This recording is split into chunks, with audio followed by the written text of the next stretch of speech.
you. Thank you. Thank you. Well, hi. Hi, good afternoon. Thank you, David, the one with the eternal suntan. Where do you buy that spray from? Same place I get my hairspray, I bet, huh? It's so nice to be with you again. When somebody asks me what's the nicest thing that could ever happen to you in this world, it is, in fact, to invest your time, to visit with, to be with, to hold hands with, to walk down the pathway of success with winners.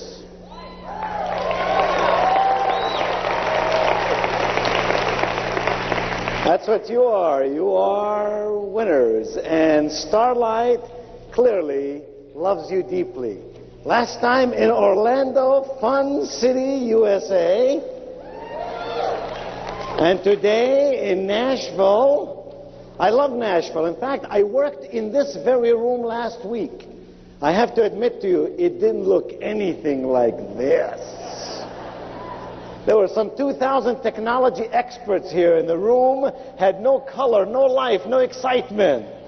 So it's worth it being with you just to look at the scenery and the view and see the touch of Hollywood and everything that you do. And it's much more worthwhile to be with you because of who you are and what you believe in and where I know in my heart you are headed. I love Nashville for lots of reasons. Now, I'm not a country music fan, but I love to listen to country music. And just coming in from the airport, right about 11:30 this morning, I heard a couple of songs, and I got to tell you what they said. They were both love songs. It seems like every country song is a love song. One of them said, "You stole my heart, and you stumped that sucker flat."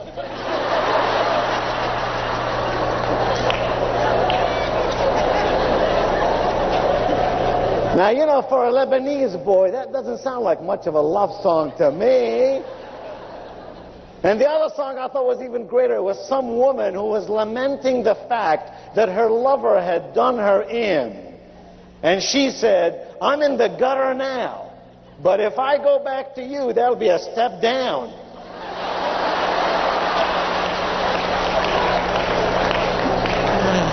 Oh, my. You remember last time we visited, I shared with you that I learned English from scratch. Remember that? I said I took 3x5 cards. Inch by inch life, in fact, is a cinch. I took 3x5 cards, wrote 10 English words on the card. Today, I'll memorize those words. Tomorrow, another 3x5 card, 10 more English words. Memorize those as I reviewed yesterday's 10 words. The next day, the same story over and over. And if you recall, I said to you, I gave myself Sunday off because I'm a Methodist.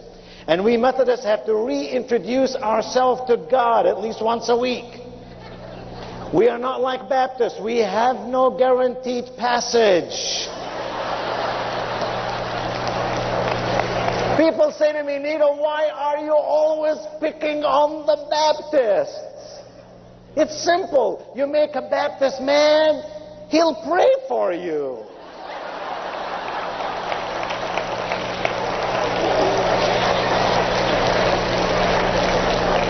You make a Presbyterian mad, he'll tell you to go to hell. So there you go. You got to pick on the ones that will be willing to pray for you. Well, I'm very delighted to be with you here this afternoon. In the short time that we have together, we have in fact prepared a handout called How to Be a Great Communicator, which incidentally is the title of one of my newest books. It was on the Book of the Month Club selection and Money Magazine's Book of the Month Club selection both this year. One of a dozen books or plus that I've written that are active today. And it's a very, very important subject to me, and I'll tell you why in just a moment. But I'm delighted to be with you here today because when you come in this room, you definitely see Steve Goldberg's touch. 25 years on Hollywood shows, and all the technology here, and all the beauty in the room, and all the excitement on the stage, and all the high-tech high touch and people who really want to get real, get well, and help other people get their dreams fulfilled in life because of the products that you sell. When you have great products and you have a great business plan, which is precisely what Starlight International provides for each of us, then you really have it made. And when you live in North America, you are on your way to the finest of banks. So get real, because you're getting well really fast.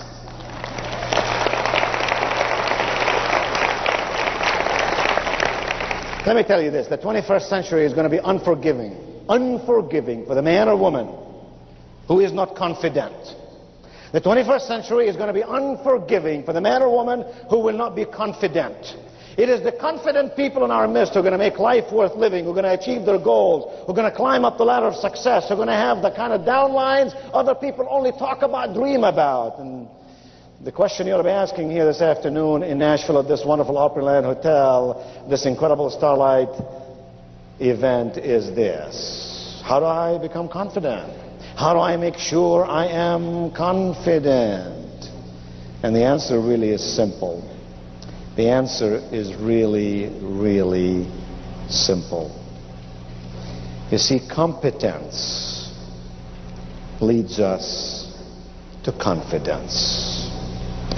I'm not talking about the kind of confidence where it's just rah, rah, rah. You get excited, you holler and scream and stand and run and listen to motivational tapes and smile. All that is wonderful. I do it myself.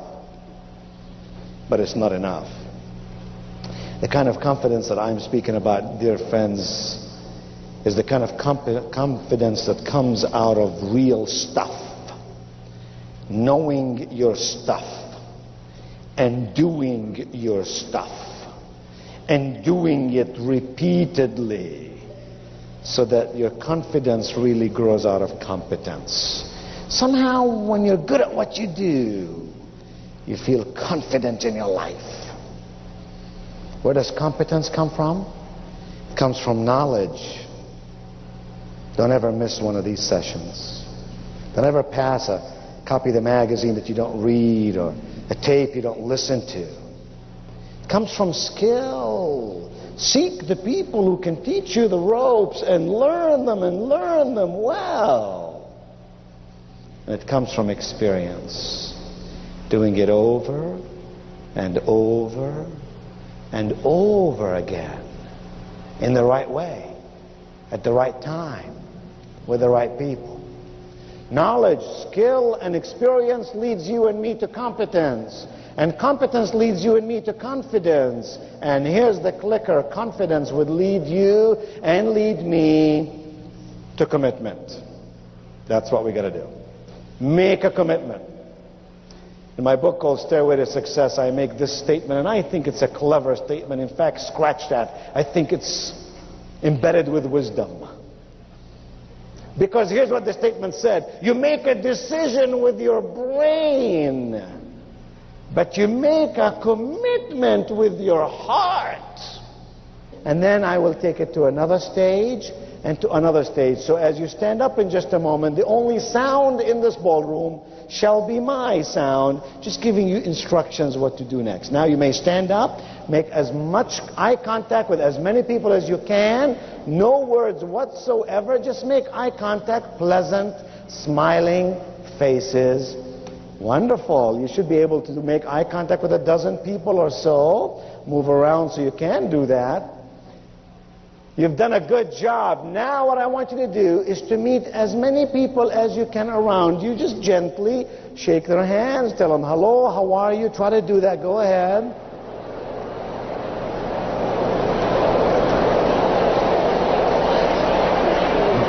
Okay, good job, good job. Now then, what I want you to do is those same people you made eye contact with, those same people you shook their hands and told them, how are you? I want you to imagine these are your long-lost friends. These are your childhood friends. You haven't seen them in years. Wait a minute. And now you're going up to the airport or to the train station to meet them. Let them know you love them. Go for it.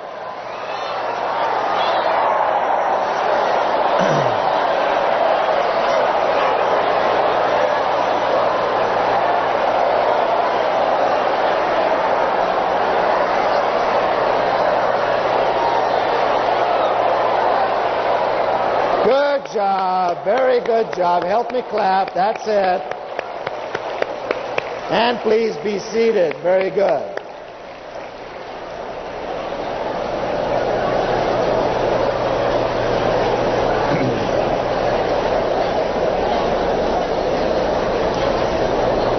It was nice when you made eye contact. Some of you were falling in love. It was nice when you shook hands with others. But it was really, really good, wasn't it? Well, sure, it's easy for you to say that. You're sitting next to a good-looking dude. In fact, she's the one who begged me to do this exercise, you know. She's been writing me letters ever since Orlando. Do this exercise. Well, you know what happened the third time? We went beyond mere communication, beyond mere words. And what happened was we connected mind and soul and body. The essence of the process of effective communication rarely depends on words or merely eye contact. In fact, it exudes connectiveness. And you know how that feels. You know how it feels when you speak with someone and you walk away and you say, that person and I just sort of connected. There was something that pulled us together. I understood his wishes, his dreams, her aspirations, her fears, and he or she responded to me so magnificently, and we connected. And somehow when we connect with people, we no longer have to sell them anything or sell them on anything.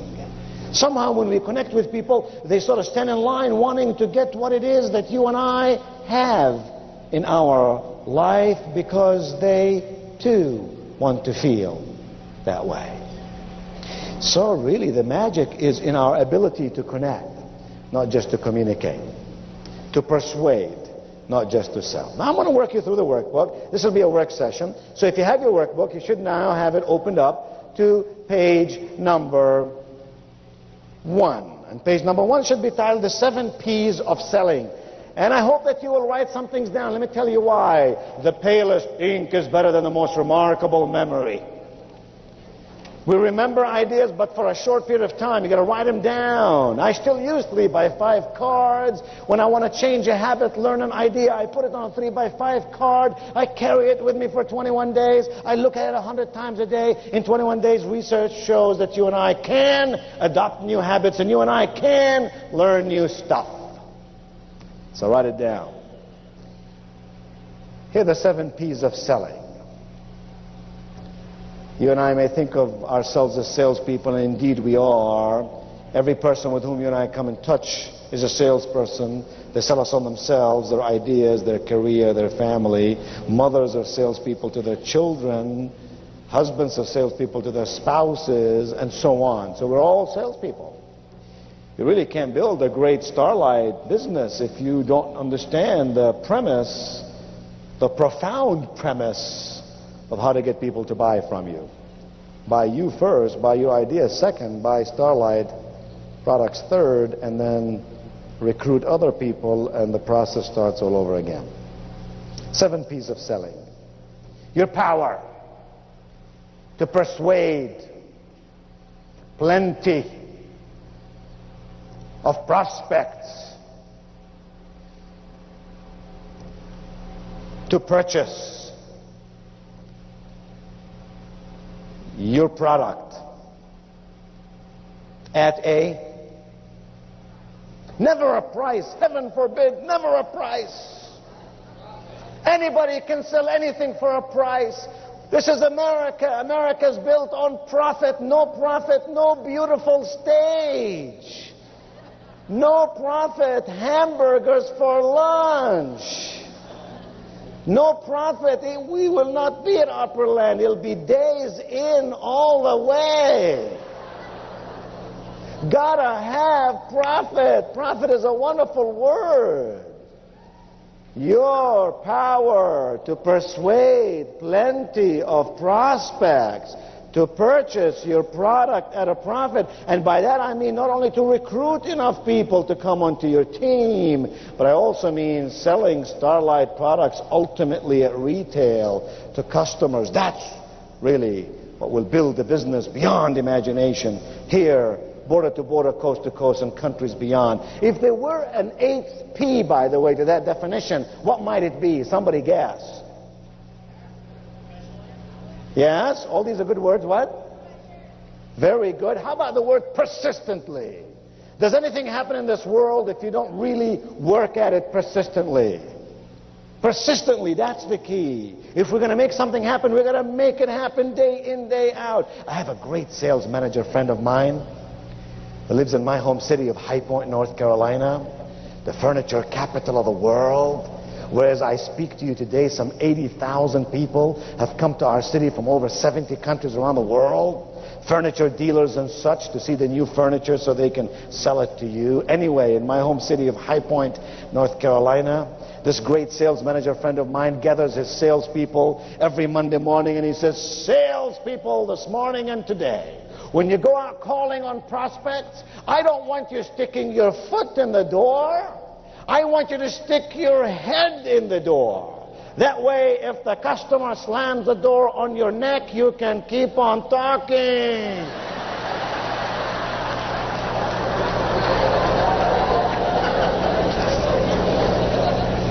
And that's what I mean by persistence. Your power to persuade. Did you notice in that definition, the word sell doesn't even exist? Did you notice that? Have you noticed that the greatest communicators in our world, the finest salespeople in our world, don't try to do something unto us? Instead, they invite us into their world with such persuasion that we want to buy what it is they have. You got to live your life, you got to walk the talk. You got to have a smile on your face, a twinkle in your eye. You got to use the product.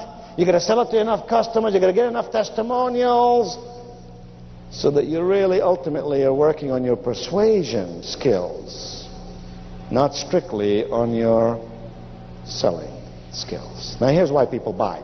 There are 4 reasons why people buy, by the way, and I've put the first word of each one of them in your blank there.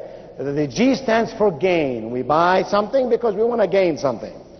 I buy alert because I want to gain something to make me feel better in my life. The G stands for gain. The F stands for fear. Think of why people buy insurance, for example. I used to have an insurance salesman friend of mine whose techniques were not necessarily techniques I would personally like. He sold like house insurance, fire insurance, and he would take customers in his car and he'll drive them down to a burned down house, and he would park across the street and he would say, look at that house. Those people, poor people, did not have insurance on their house. And he'll close the deal every single time, you know. People will buy based on fear. My, oh my, fear is a big, big motivator. Now, the next one is P, stands for pride. Pride. People buy because they're proud. Look how nice you look. Look how pretty you look. How nice your hair looks. How nice your clothing looks. Why do you do that? You need clothing just to feel warm, or you need clothing so you don't get arrested. Why do you take all this time to look so nice? Because you're a proud person. That's why. I'll bet some of you, you know, if we looked underneath that clothing, you might have a ragged underwear on. No, not the ladies, not the ladies, no, because the ladies, their mother told them never leave the house. What if you were to have an accident? You'll embarrass the whole family. Am I right? But guys, oh my, what guy in this room did your mother tell you that? We guys can go on a trip for a week, forget our underwear, no sweat, turn it inside out, use it for 2 more weeks. And the I stands for imitation. Oh, how important are testimonials. Imitation. We all want to do what somebody else does. We all want to look as good as somebody we admire. Imitation is a big, big reason why people buy what they buy. But by the way, here's a little tip between you and me. I do a lot of executive seminars for executives about how to present themselves, including how to dress and how to look and so on. And the piece of advice I always give them is this. Remember, you're buying your clothes or having your hair done by someone who's probably making minimum wage. There's nothing wrong with minimum wage. But a person making minimum wage is not going to be the person who's going to take you to the zenith of success in your life. Because if they could, they would have already done it themselves. So I say to ladies, don't leave that to the hairstylist making minimum wage to fix your hair for you. You look at people you admire, you'd like to be like. People you see in them some good stuff. And you say, what are the similarities in the way they fix their hair? Take those pictures of the hairstyle and say, I want to look like that. Are you two okay? You seem to get excited about nothing. What is it that you had for lunch? You know, you guys need to take some. You're not on Prozac, right? No. Lifeguard. That's it. It's lifeguard. Yes. Okay. Well, and the same thing with guys. You know, sometimes we'll buy our clothes from someone who's making minimum wage when we really need to listen to someone whom we admire and say, I want to be like that person. Because that person has already charted the course of success. I've already walked it, already found where the potholes are. I want to learn from someone who's done it. Difference between a failure and a success. The failure says, can I do it? The success says, how can I do it? Show me the way, and I'll get it done. So, that's why people buy. Here's why people will not do business with you. Here's why people will not be recruited by somebody. Here's why people will not buy a retailer product that we may offer them. 4 very important reasons. The first one is no confidence. No confidence in you, your company, or your product. Any one of those 3 will keep people from buying from us. No confidence. No confidence in you, your product, or your company. Got to have confidence. If people have no confidence in us, why should they do business with us? No confidence. I already said confidence comes out of competence. Here's the second reason. No need. No need, no need, no need. Don't need it. I'm feeling good now. No need. Someone who says no need simply means you gotta persuade. You gotta show them how they can feel better, greater, live a more wonderful life. Third reason is no money. You've heard it a million times. Can't do it because I don't have the money. Here's what I found about money, and some of you will remember my telling you the story that when I was in college, as a junior in college, there were days I did not have enough money to buy food to eat. And yet as a junior in college, I put $17 a month on the first piece of land I bought and paid for it 1/4 at a time. And when some writer, they did a story on me this month, actually, November issue of Entrepreneur magazine, and somebody says to me, how or what was the secret to your success? I'm always so amused by that question, because there is no secret to success. Not in the land of the free, in the home of the brave, not in North America. There are only systems for success. Starlight didn't succeed because of luck. In 4 or 5 years has become the leader in the industry because of its solid systems, both in product and process, because it attracts the finest of the finest, the best of the best. You sitting here today, that's why it succeeds. So there are no secrets. There are only systems, and they could be had by those who want them. No money, that means I haven't seen the value yet. That's why you and I can't be salespeople. You and I must be value interpreters. We must be value interpreters. When you and I are value interpreters, we create value in what we do, and people would want to get it. And the last reason, of course, is no hurry. No hurry. But let me suggest something to you. I've summarized all this in 2 lines at the bottom of page 1. That's all you really got to remember, these 2 lines. Now don't get mad at me when I tell you this, but it's the truth. The truth is the only reason someone will not do business with you or business with me is for these two reasons, nothing else. This is a whole sales seminar summarized in 2 lines. Reason number 1, they didn't explain it right, or in this case, we didn't explain it right. You did not explain it right. Because had you explained it right, they would have wanted to do business with you. They would have been recruited by you. They would have joined your team. They would have bought the products at retail. You didn't explain it right. You didn't touch their hot button. You didn't find what turns them on, what tunes them in, and what tones them up. Here's the second reason. They didn't believe you. They didn't believe you. You explained it right, but they didn't believe you. You got to explain it right, and you got to make sure they believe you. I don't know that I have time to tell the story, but I can't resist. Would you like to hear this wonderful, terrific, incredible story? Okay. Well, you talked me into it, so I'll tell you the story. I want you to imagine this. Now, imagine on a Saturday some years ago, this was back in the early 80s. Sit back, relax. It'll take me 7 or 8 minutes to tell the story. It's a wonderful sales story. Don't worry about the workbook. Most of it you can read on your own. If we don't finish every page, we'll do it next time. Life is not a matter of quantity, it's quality that counts. So here's the deal. It was Saturday.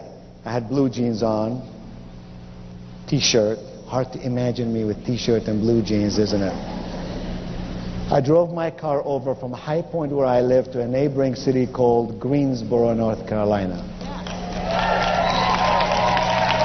Well, good, then this story is going to mean something to you. I drove into a place called Pickard Imports, a car dealership that sells Mercedes and Volvos. I got out of my car, walked into the showroom. There were 7 salespeople there, all standing by the wall. Nobody bothered to talk to me except this one young salesperson. I could see all the other salespeople thinking to themselves, this young guy can't really figure out a good customer. He's obviously new. He's obviously inexperienced. And they were watching his activity. He came over to me and he said, hello, sir. How may I serve you today? I liked him already because most people say, can I help you? No, do I look like I need help? No, I don't need help, but serving, maybe I need something. I said, oh, well, I'm just looking around. He said, sir, let me just ask you a question. He said, sir, what model Mercedes do you own now?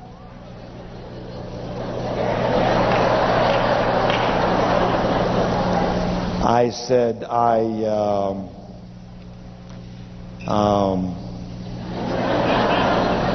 ain't got one. He said, that's funny because you look like a man who would and should have one.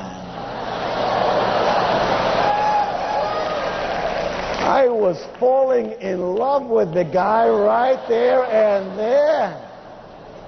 He took 27 minutes to show me every model on the floor, let me kick all the tires I wanted to kick, showed me a 7-minute video, told me why a Mercedes is a car of style. It's not ostentatious like maybe a Rolls Royce might be in the city in which I live, how Mercedes would last forever, how Mercedes would be a great write-off. In 83, 84, we could ride over 7 years and then get another one. And at the end I said, I thank you very much, and I began to leave. He looked at me with pad in one hand and pen in the other and said, sir, may I have your name, please? Wow. A guy with a pad and pen is expecting some stuff. You better give him the stuff. I said, sure, my name is Wayne. And watch to see what he's going to do. A dumb salesperson would say, mister, would you repeat it? I'd say, sure, my name is Wayne. A smart salesperson would say what? Would you spell it for me, please? I said, sure. I couldn't have said, yeah, it's Q-U-B-E. He would then know that I am a foreigner, right? No. So I said, sure, it's Q-U, B as in boy, E-I-N as in Norman. He put it down. It wasn't but 2 days later he called me up. He said, Mr. Qubein, gotta tell you, Mr. Qubein, we just got the car you're looking for. Now go back to 83. That was a 450 SEL. He said, metallic blue on the outside, navy blue on the inside. It is a beauty. And he said, Mr. Qubein, or Mr. Qubein, I'm dying to show it to you. I said, dear friend, I'm a very busy man. I travel some 150 days a year around the world. I have no time to really come over and look at a car. He said, Mr. Qubein, just maybe I can bring the car over to you. I said, 3:30 today, I'll be glad to see you, but remember, 3:25, you're going to be 5 minutes too early, and 3:35, you're going to be 5 minutes too late. He said, 3:30 it will be, and by golly, 3:30 it was. And it was obvious to me that his manager did not trust him, because he came right along with him. Showed me the car, let me drive it around the block. I fell in love with this machine, and I wasn't even going through midlife crisis. I took him to my office and I wrote him a check. In 83, that was $42,000. Same car today, $120,000. He picked up the money, he walked out of my office, he went into the lobby of my office. There were 4 secretaries there, strategically located, one in every corner. In a voice everyone could hear, he looked to me, he said, Mr. Qubein, I admire you. I waved to all my secretaries to stop working, start taking some notes.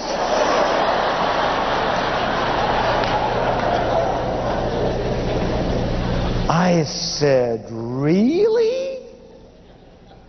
Why? I got time.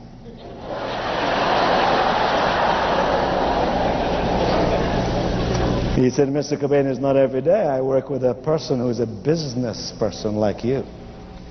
I know what you did today. You did not spend your money. You invested your money in something very worthwhile. I know what you're going to do. You're going to drive that car around. You're going to feel safe. That's number 1. You're going to feel good. That's number 2. You're going to live in style. That's number 3. Oh, Mr. Qubein, I know. You're going to put this car on business. You will depreciate this car over 7 years. Oh, he said, what America needs are more refugees like you.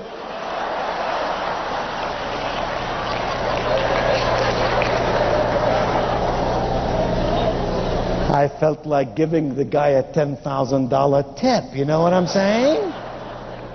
I said, oh, well, thank you very much. You honor me with your comments. I really appreciate it. He took 2 steps forward. He stopped. He looked back at me. Now everybody is sitting there taking notes.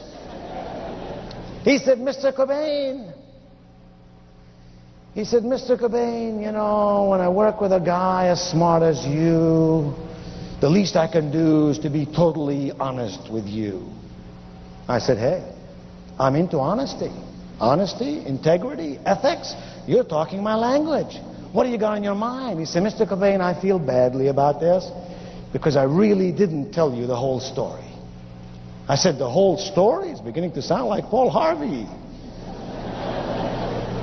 I said, what are you trying to tell me? He said, well, you see, he said, Mr. Qubein, I don't know how to tell you this, but this car comes in a set.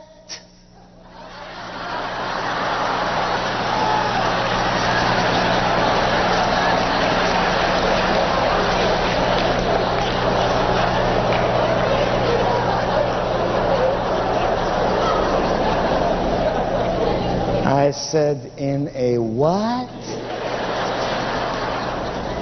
He said, you heard me correctly. When those German engineers made this machine. They made it with such precision, they never intended for it to be parked in your garage all by its lonely self. I said, I don't want anyone or anything to be lonely. Now we got a problem. I said, what are you saying to me? Oh, he said, when they made this car, this four-door sedan, they made for it a sister car. I said, a sister car? He said, yeah. They call it the Coup model. Oh, he said, Mr. Qubein, I want you to imagine this now. Summertime, you're at your place down North Myrtle Beach, South Carolina, driving that baby with no top at all. In the wintertime, he said, you drive that car with its sturdy metal top, and in the autumn and in the spring, it's beautifully made, gorgeously designed fabric top. I said, you find me a metallic gray and you just sold another car. And he wet his pants right there in my office.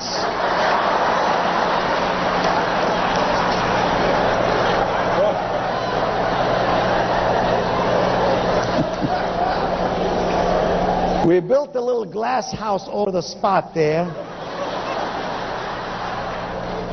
And we put on it, if you want to be successful, you got to get real and get well, man.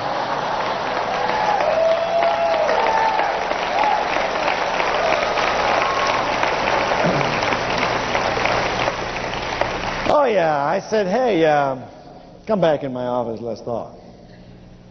Sat down there with his manager. By the way, this car in '83 cost $46,000, and the darn thing did not have a back seat. So before I hand you this check, gotta ask your manager a question. Mr. Manager, when was the last time one of your salesmen, sir, sold 2 cars worth $88,000 in less than 20 minutes? He said, never. I said, it ain't never gonna happen again either. Until and unless you teach every one of your salespeople to stop playing God and start being competent. You could not judge a guy with tennis shoes, blue jeans, and a t-shirt.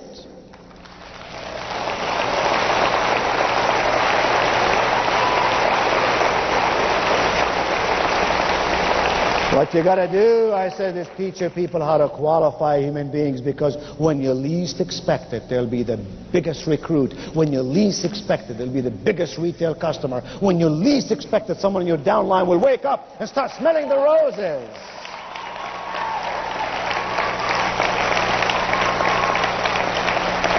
I looked over to the salesman. I said, I got to ask you a question.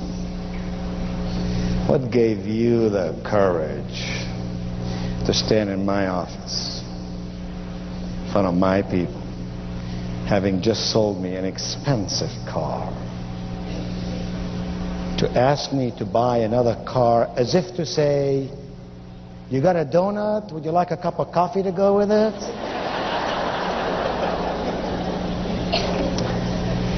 He said, Mr. Qubein, since I saw you on that Saturday afternoon, I have done nothing but check you out.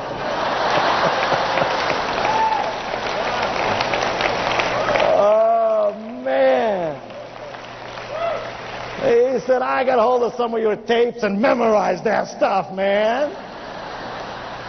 I got your sales book. I can recite it to you now. It works. That stuff works, he said.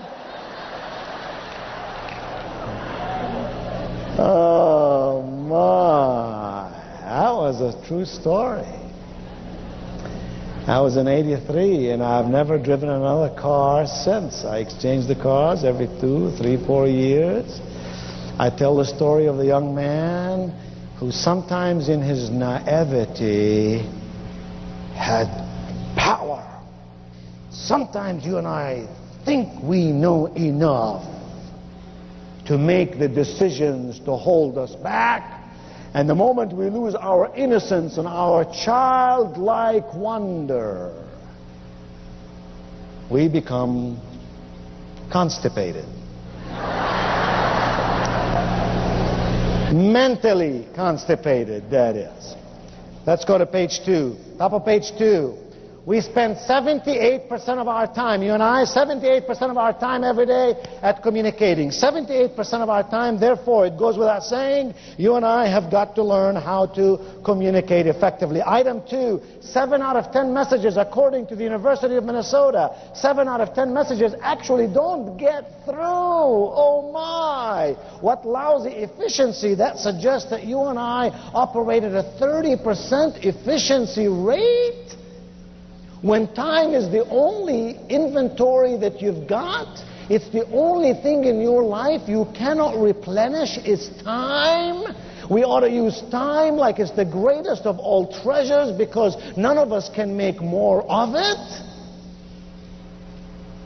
30%, University of Minnesota says, efficiency rate for most people at communication. Here's what they're really saying, item 3, basically 70% of one's communication efforts, 70% of one's communication efforts get gargled somehow. They get gargled. By that we mean A, B, C, D. A, they get misunderstood.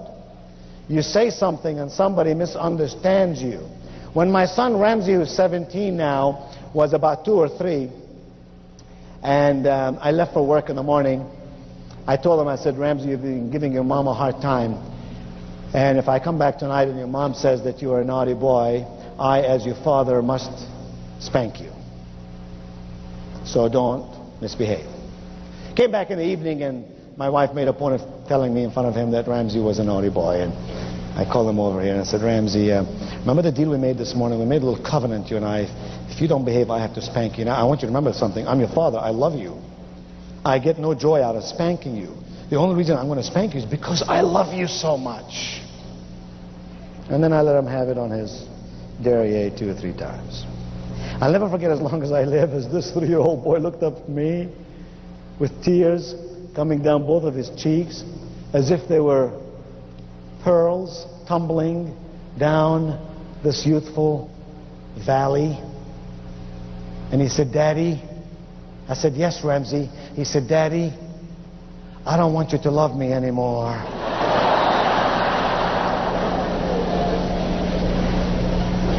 %70 of our messages somehow, sometimes get misunderstood.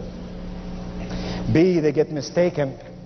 Mistaken, we mean one thing and they mistake it for something else. C, they get missed. We send somebody a message, they never get it. And D, they get messed, as in messed up. They get messed up. By that we mean someone takes a message for you, they write down the wrong number, you can't call the person back, it gets messed up, opportunity lost. Here's what you and I have to do if we're really going to become good, solid communicators. We have to apply the slow method, S-L-O-W. The S stands for speaking. Speaking, not talking. Keep in mind, please keep in mind, you can talk about last night's ball game or today's ball game or tomorrow's weather, but if you're gonna say something about the starlight opportunity, you gotta think first. Design your words like an artist would design his or her work. And frame it in a way that the receiver would find in it value, inspiration, benefit. That's why we say speak, not just talk. We talk too much and we speak too little. I'll give you a couple examples. For example, how many times have you heard someone say, I love you more than you'll ever know? Have you heard that before? Why do we say stupid things like that? I mean, if you love me, go ahead and tell me how much you love me. Why are you teasing me so much? It makes no sense to me. How about when we say to someone, if I told him once, I told him 1,000 times. Like, he the dummy. No, no, no, I the dummy. Because if I told him once and he didn't get it, and I told him twice and he didn't get it, and I told him 3 times and he didn't get it, maybe there's something wrong in the telling. How many times have you heard someone say, let me be honest with you? What's the alternative? Any of you remember the old Geritol commercial? The old Geritol commercial? The guy will stand on television, on TV. He'll have his wife standing next to him. He'll put his arm around his wife. He'll look straight in the TV camera and he'll say, my wife, she takes Geritol every day, and I love her for it. Now, I don't know about you. I used to worry about this woman. I'd lie up at night thinking, what if she stops taking Geritol? Who's going to love this woman?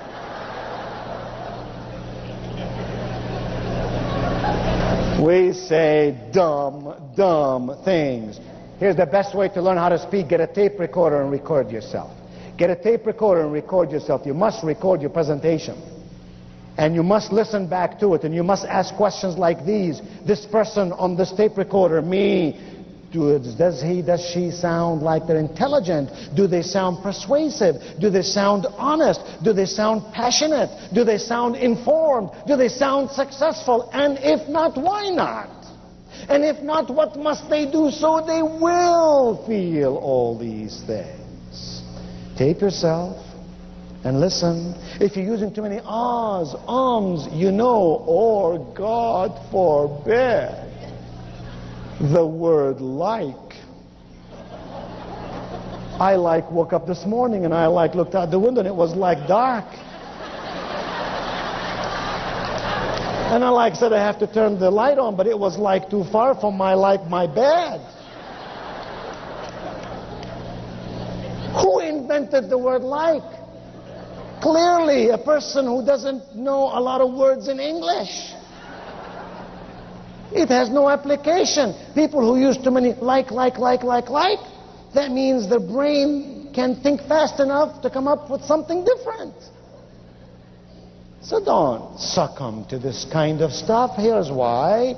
Because when you use repetitious stuff like that, it defocuses the listener from the message itself.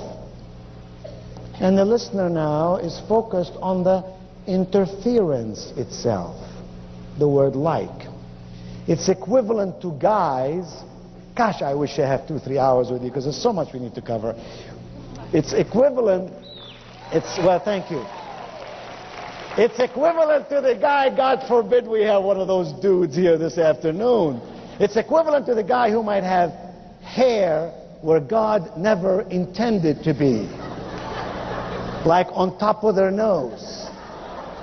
Do you know guys like that? And I've discovered these hairs on top of the nose always come in groups of 3.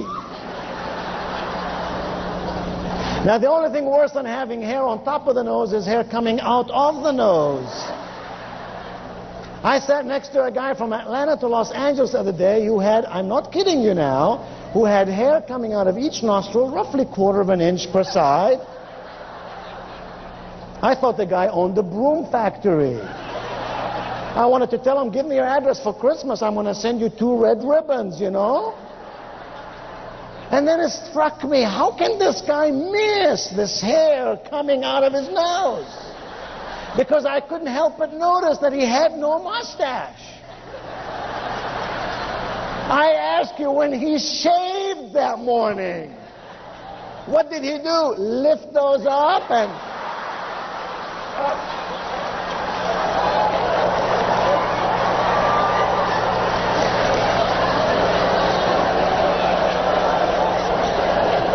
Now that is called interference.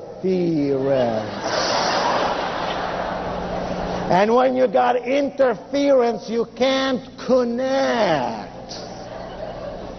You ask a question, does he have a partner in his life who could have pointed him to the hair? The point is, when you use words like, or you have some visual stuff that interferes, it robs you of your power of persuasion. So that's how you learn how to speak. You record yourself, you listen to yourself, you improve, become more persuasive. The second one is listen. I'll tell you the best way to learn how to listen. This is such a simple technique, but it's so powerful. Here's what you do. When you watch TV or a video, take the remote control, assuming you live in a household where you can take the remote control. And as the newscaster reads the news, you know, for a whole sentence, mute them, and out loud repeat what they just said. The first once or twice you do that, you'll become very frustrated because you say to yourself, heavens, I can't even repeat it. But don't give up. Put the sound back on. Listen to one more sentence. Mute it. Repeat it. In a matter of 2 minutes, you'll become an outstanding listener. Here's why. Being a great listener does not come from your mother's womb. Being a great listener is not a talent reserved for the rich or the powerful or the good-looking or the smart. Being a good listener comes to those among us in this ballroom today who focus on listening. And you know how you focus on listening? When you determine in your heart and your soul that this person with whom you're speaking is a creature of God. If this person is a creature of God, it must be important. And if he or she are important, they deserve to have me pay attention to them. It's simple. The O stands for observing. Not just seeing, but observing. 95% of the people who will meet you or me will make an impression of you or me in the first 30 seconds they meet us. Is that fair? I think not. Is that what happens? Indeed. So I have a choice. I fight the world in its ways, or I survive and thrive and excel in spite of its ways. I seek not to waste my time on that which cannot be done. I search for ways to invest my time in those things that I can, in fact, have some impact upon, so I can move forward, not sideward, and not backwards. Observing is powerful. And most of us are not as good at it as we think we are. We think we can look at someone and read them, but we really can't. And yet if you're trying to persuade someone about something, recruiting someone in your downline, you gotta watch them, because the greatest salespeople on the face of this earth are those who listen and observe their way to more sales, not the ones who talk their way to more sales. Think about your best pals. Your best pals are the ones who listen to you, observe you, and say, is something wrong? Can I help in some way? They know when you're not feeling well. And observation is an interesting technique. Let me ask you to do something for me. Take your right arm, stick it ahead of you like this, index finger and a thumb, make me an O like Campbell, alphabet soup, O, very good. Now if you will please, do exactly as I say, do as quickly as I say, do it. Do exactly as I say, do as quickly as I say, do it. Do exactly as I say, do. I have to repeat the instructions 3 times in case there's some Democrats here. You got to do exactly as I say, do. Don't worry, I don't belong to any organized political party. I'm a Republican. Do exactly as I say, do as quickly as I say, do it. Bring the hand very quickly to your head. Very good. To your chest. You're terrific. To your back. Fantastic. To your right leg. Superb. To your chin. My,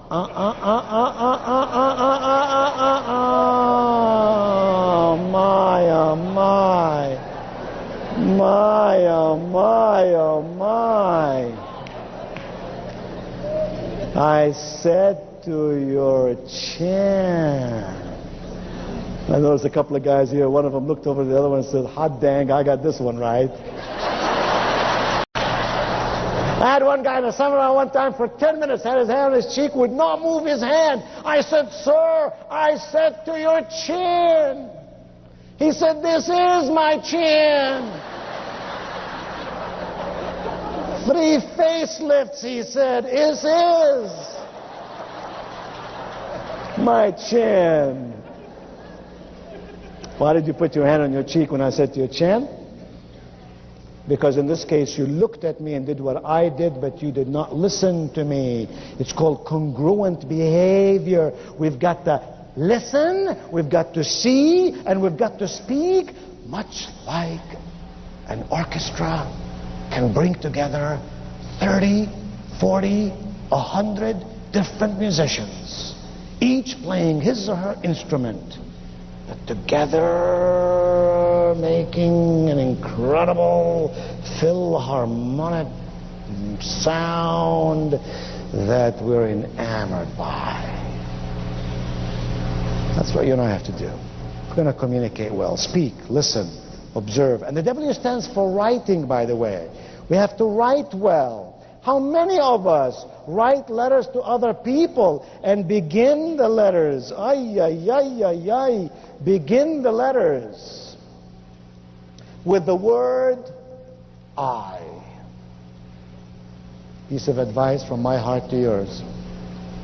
Never again write a letter to anyone that you begin it with the word I. Dear Nido, I am happy that I got you this video and I am sending it to you today because I think it will help you. That's not a letter about Nido, that's a letter about you.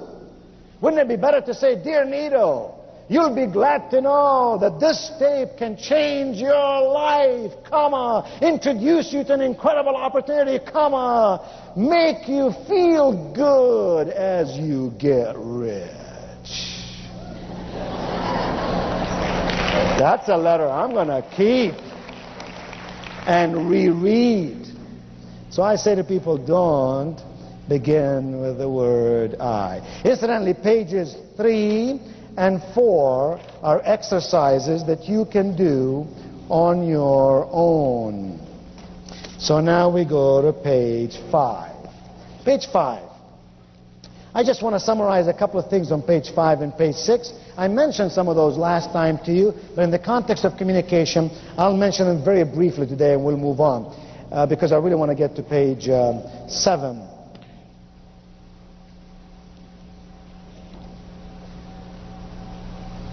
Let me, it just occurred to me that I'm not being very honest with you. And so, I got to be very honest with you. And this is serious. I have to be out of here today by 3:30.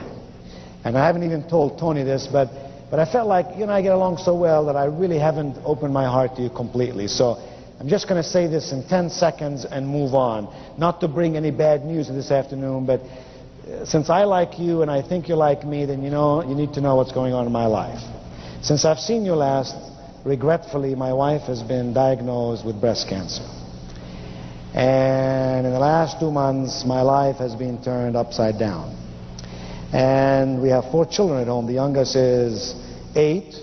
I know, you're surprised. But you shouldn't be.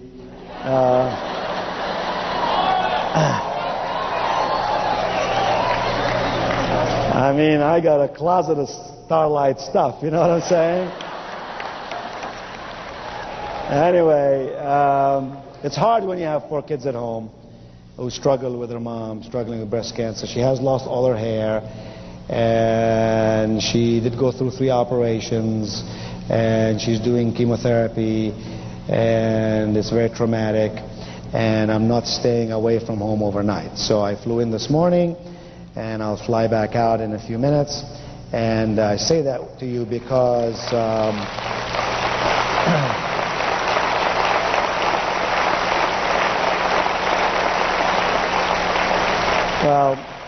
I'm glad you agree with me. I say that to you because I wouldn't want you to think I'm being rude, that I just come in here and then jump out of here. You see me running out of here in a few minutes.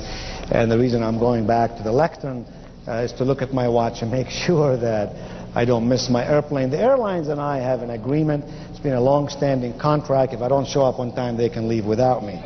So, so let's go to page 5. But hey, we have a lot of faith. My wife is in a tremendous amount of peace. And I never knew I had so many friends in this world. She's gotten probably 1,500 letters and so on from people all over the world.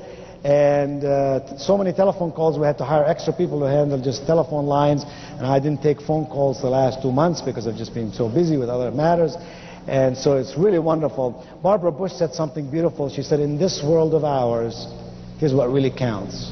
If you got faith, you got your family, you got your friends, you got it made.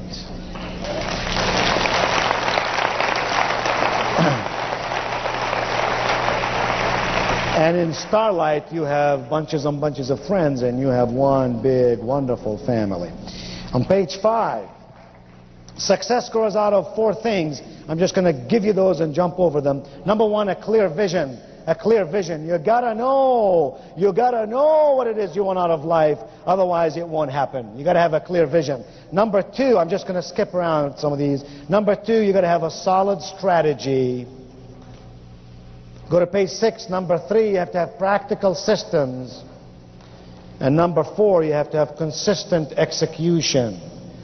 At some later date, I'll cover those in great detail. But for now, remember, where there is no vision, the people will perish. J.C. Penney in his older years said something beautiful. He said, although my eyesight may be dimming, my vision has never been greater. So number 1, you got to have a clear vision. Number 2, you got to have a solid strategy. Go over the next page now. Number 3, you have to have practical systems.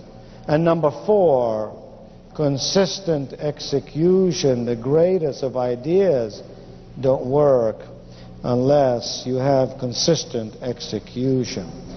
All right, page 7. Page 7 makes a very important point. You really want to know how to communicate effectively with people? You really want to know how to recruit more people? You really want to know how to get more retail customers for your wonderful Starlight products? Here's the answer. It doesn't matter how much you know. It doesn't matter how much you know. It doesn't matter what it is that you can do. You know why? Because both of those are minimum requirements. If you didn't know a lot and you couldn't do a lot, you wouldn't get paid for doing it. Big deal. Knowing your stuff and doing it well are minimum requirements for a professional. Here's what does matter. How other people and what other people believe and perceive we can do for them. Nobody wants to buy pills in a bottle. Everybody wants to buy energy and youthfulness and good health. So that's what positioning is all about. How do you position yourself? 5 quick ways. Number 1, first in your own mind. You position yourself first in your own mind. Harvard University says, just came up with a study that says that 1 out of every 3 Americans, this is a terrible study, I can't believe that they would do this. It was a government-paid study from your tax dollars. They concluded that 1 out of every 3 Americans is ugly. Now, Tony, wherever you are, please take a note of this, because I'd like to really send back a message to Harvard. Perhaps you can fax it to them tonight and tell them that we did a little study here and that they're wrong, by golly. They said 1 of every 3 Americans is ugly. Take a good look at the person to your right, will you please? Take a good look at the person to your left, will you please? Now, listen to me. If those 2 looked okay to you...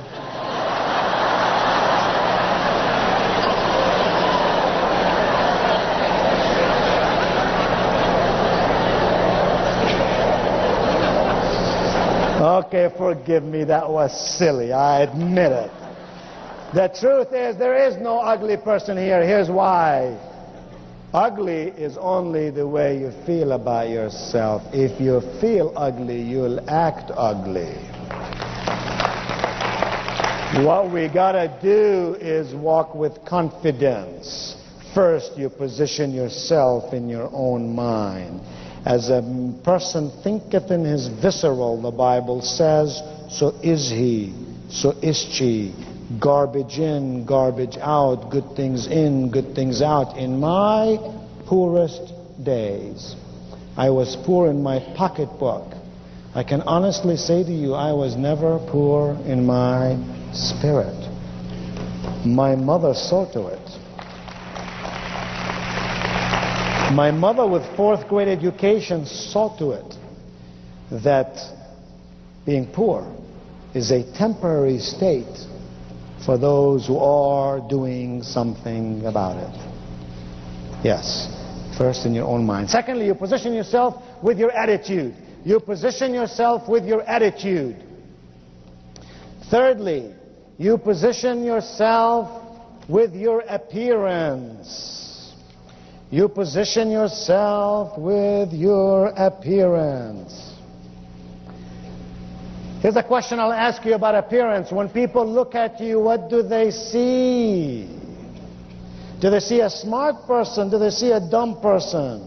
Do they see a committed person? Do they see a tentative person? Do they see a happy person? Do they see a sad person? Do they see a passionate person? Or do they see a bored, unenthusiastic person? Second question, what is it you want them to see? How is it you want them to see you? Because you see, if they're not seeing you the way that you want them to see you, you're mispositioning yourself when you least need to do that. Now, I've told you earlier, I've written many books, many cassettes, and many videos, and ask for them through Starlight. They should be available through the magazine, through Starlight, so you give Tony hell. Say, Tony, I want Nido stuff, by golly, Tony. All right. All right, Tony. Get your act together, Tony.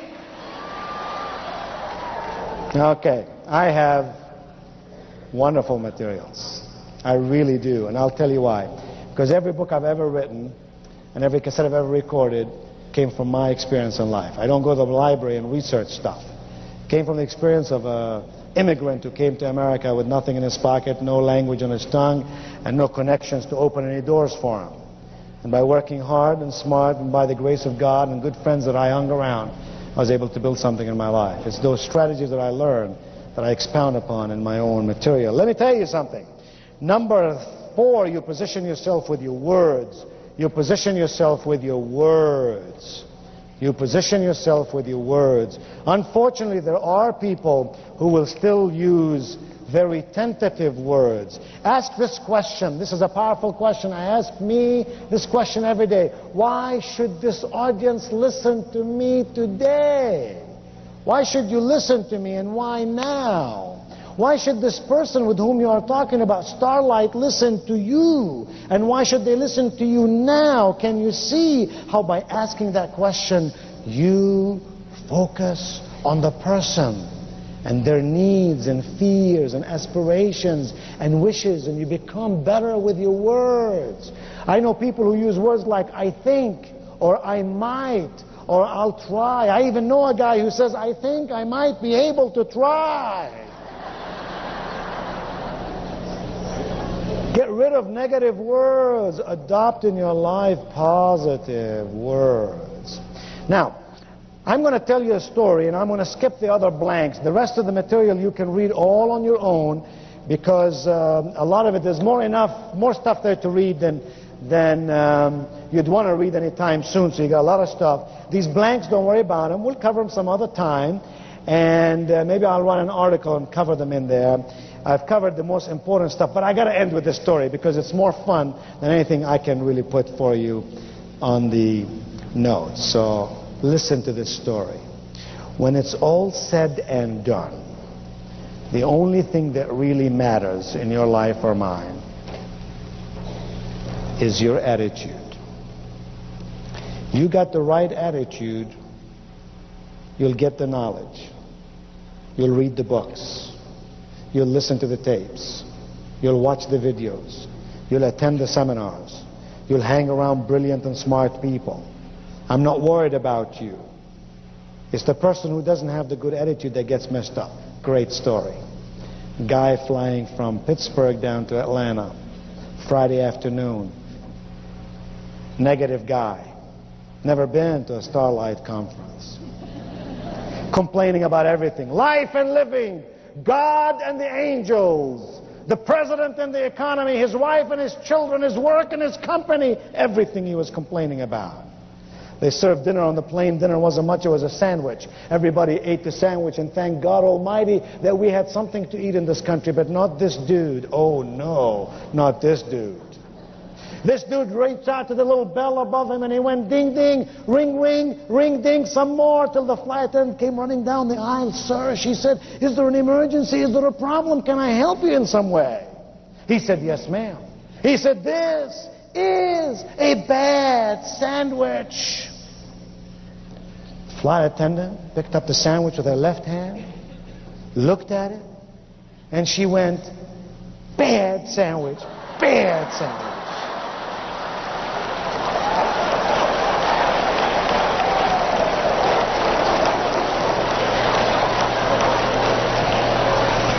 Now, I don't know about you, but I don't care how busy I was. If I were on that plane, I would have stayed on the plane till every last passenger got off. I would have wanted to interview this flight attendant. I would have wanted to say to him, man, I gotta know, how did you think of this wonderful activity? I mean, the guy was a jerk.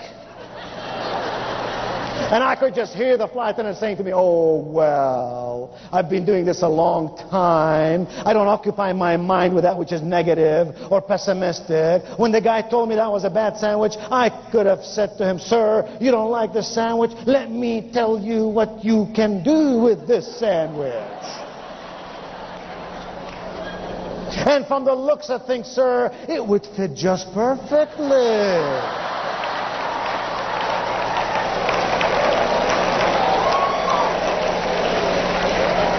I can hear her now saying, oh, had I done so, I would have dragged my way back to the galley. And the people, my friends, my colleagues would say, what are you so mad about? And I would say, oh, God, I hate this job. Thank God it's Friday. I can't wait till I retire. I've headed up to here with all these dumb passengers. Instead, can't you just see what she did?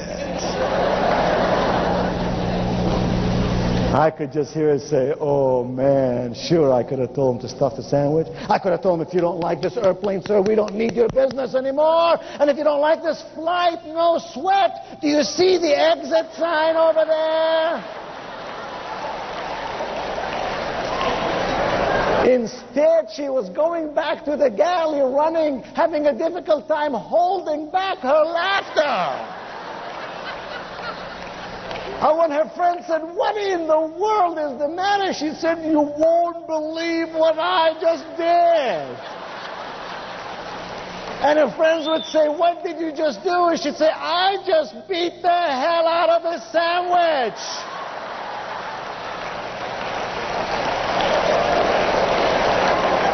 And her friends would have said, I never have seen a sandwich spanked before. And then she'd say, oh, God, how I love this job. It's too bad it's Friday. It's too bad they make me retire. I love meeting all these wonderful people and having all these tremendous experiences. And what is the difference, I ask you, on this Saturday at Opryland in Nashville? The difference to success in any endeavor is attitude. Thank you, and God bless you.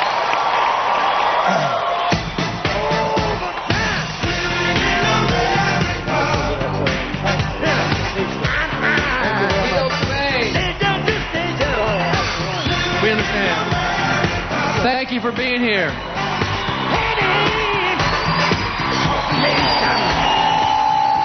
Bye-bye.